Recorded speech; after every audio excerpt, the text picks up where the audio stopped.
Bab 39, Wedding Day. Assalamualaikum. Sore itu, Ibu Maura dan Nisa tiba di rumah Miko untuk menyaksikan acara pernikahan Maura dan Miko yang akan diselenggarakan esok hari. Bu Mary dan Pak Ferry menyambutnya dengan hangat. Persiapan sudah 90%. Tak hentinya Renata mengirimkan laporan progres dekorasi gedung dan lain-lain via WhatsApp pada Miko untuk menghindari kesalahan yang mungkin terjadi. Sayang, saya nggak bisa tidur. Begitulah isi pesan singkat calon mempelai pria pada mempelai wanitanya. Paksain tidur supaya nggak ngantuk nantinya, balas Maura.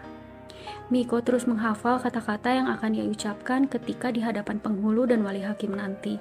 Sang mantan playboy itu pun menjadi gelisah dan gugup.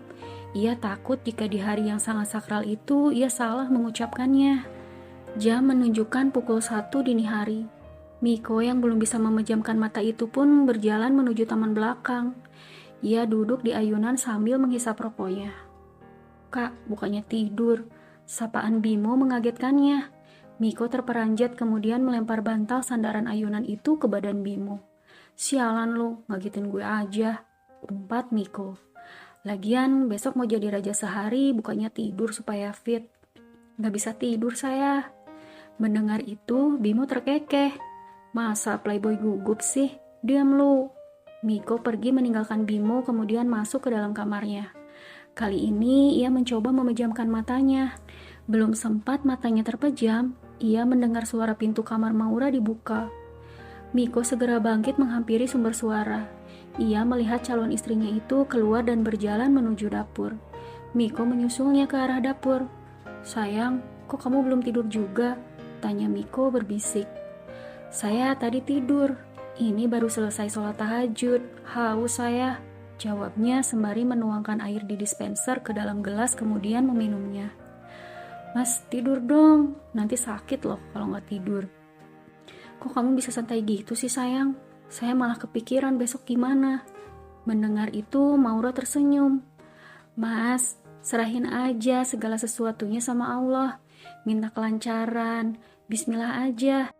Insya Allah besok berjalan lancar. Dah, saya lanjut tidur lagi ya. Lumayan ada waktu 2 jam buat lanjut tidur. Calon istrinya yang terlihat santai itu pun kembali berjalan menaiki tangga. Kemudian masuk ke kamarnya. Miko kembali ke kamarnya dan berusaha untuk tidur. Namun lagi-lagi ia tak dapat memejamkan matanya. Akhirnya ia memilih untuk menonton serial Netflix untuk mengurai ketegangannya. Jam menunjukkan pukul 4 pagi hari. Maura terbangun. Seperti biasa, ia melaksanakan sholat subuh sembari menunggu tim perias pengantin datang untuk meriasnya. Sayang, panggil Miko yang baru saja keluar dari kamarnya. Loh, Mas Miko beneran gak tidur?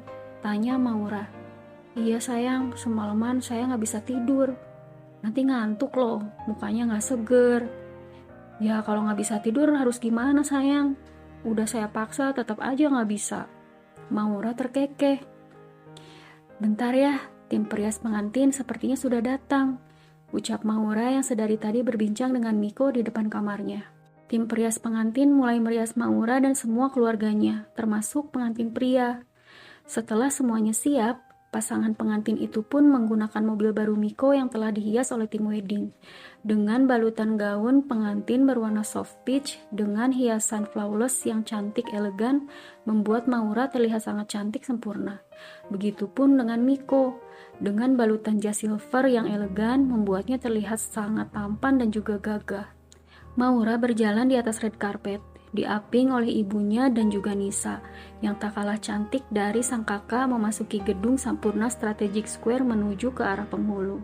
Sementara Miko sang mempelai pria sudah terlebih dulu duduk di depan penghulu untuk melaksanakan akad nikah. Sudah siap? Tanya bapak penghulu berjas hitam itu pada Miko.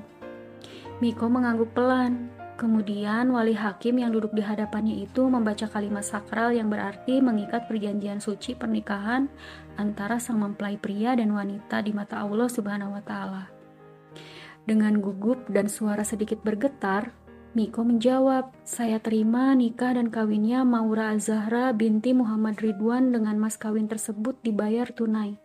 Bagaimana saksi? Sah? Semua kerabat dan keluarga pun serentak berkata, Sah. Alhamdulillah. Tangis haru menetes di pipi Ibu Maura dan Nisa. Akhirnya anak kesayangannya itu telah sah dipersunting oleh laki-laki yang ia cintai.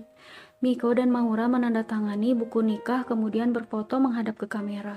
Terpancar senyum kebahagiaan di wajah keduanya. Tak lupa Miko pun mengecup kening istrinya itu dengan lembut. Tamu undangan pun satu persatu mulai hadir memenuhi gedung berdekor mewah itu. Dengan raut wajah bahagia, sepasang suami istri itu bersanding di kursi pelaminan, menyambut para tamu undangan, kemudian bersalaman. Akhirnya selamat ya bro, semoga langgeng hingga maut memisahkan, ucap Aldo, teman kuliah Miko. Beberapa tamu undangan yang tak lain adalah relasi bisnis Miko dan teman kuliahnya itu terlihat sedang menikmati hidangan lezat yang mewah yang tersaji di beberapa meja saji. Kini saatnya Maura melempar buket bunga pengantin yang ia pegang ke arah kerumunan orang yang berada di hadapannya. Seorang MC mengiring dan memberikan aba-aba. 1, 2, 3. Semua orang yang menanti lemparan bunga itu bersorak dan tiba-tiba saja, hap! Buket bunga itu tertangkap oleh Nisa dan Bimo secara bersamaan. Nisa kaget. Ia tak menyangka jika Bimo akan ikut menangkapnya. Mereka saling pandang beberapa detik. Namun tak lama kemudian Bimo melepaskan pegangan tangan dari genggaman buket Nisa. Entah mengapa jantung Nisa berdegup dengan kencang. Dari kejauhan ia memandangi pria tampan yang kini menjadi adik ipar kakaknya itu. Acara wedding pun telah selesai. Kini saatnya semua keluarga kembali ke rumah Miko. Tak ada kerabat dari keluarga Maura, karena almarhum ayah Maura adalah anak tunggal. Nenek dan kakek Maura sudah tiada, sedangkan satu-satunya paman dari pihak ibunya berhalangan untuk hadir karena sakit. Miko dan Maura melepas gaun pengantinnya, kemudian menggantinya dengan pakaian biasa. Saat itu Maura mandi di kamarnya sendiri. Sayang, kamu curang, kok mandi sendiri sih? Ih, apaan sih mas? Malu tahu, masih kumpul keluarga. Di area taman belakang, terlihat keluarga Miko, om, tante, dan sepupu-sepupu Miko yang datang dari luar kota berkumpul dan berbincang bersama Bu Mary dan Pak Ferry. Sementara Ibu Maura dan Nisa merasa sungkan untuk bergabung.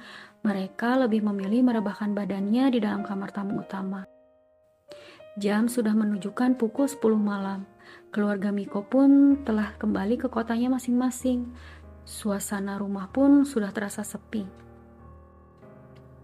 Maura yang saat itu berada di ruang TV berbincang bersama ibunya dan Bu Mary terlihat menguap beberapa kali. Melihat itu, Bu Mary langsung menyuruh Maura untuk segera masuk dan beristirahat ke kamar Miko. Mendengar itu, seketika rasa kantuknya menjadi hilang berganti dengan rasa cemas, membayangkan ulah suaminya nanti. Mengingat malam sebelumnya Miko yang tidak bisa tidur, Maura berharap semoga ketika ia masuk ke dalam kamar, suaminya itu sudah terlelap. Ayo, sana Maura, masuk ke kamar suamimu. Mungkin dia sudah menunggumu, titah Ibu Maura. Perlahan ia melangkahkan kakinya menaiki anak tangga satu persatu. Dengan perasaan was-was, ia terus melangkah menuju kamar suaminya itu. Maura membuka pintu kamarnya pelan. Benar saja, suaminya itu ternyata sudah tertidur seraya memeluk guling kesayangannya. Akhirnya saya selamat malam ini, ucapnya dalam hati. Ia menutup dan mengunci pintu kamarnya dengan pelan, agar tak membangunkan Miko. Alangkah terkejutnya Maura ketika ia membalikkan badannya, ternyata suaminya itu sudah duduk bersandar di sandaran dipan. Sambil tersenyum ke arahnya dan menggerakkan kedua tangannya ke depan dengan gerakan hendak memeluknya. Ia berkata, "Sini sayangku, saya sudah menunggumu sedari tadi."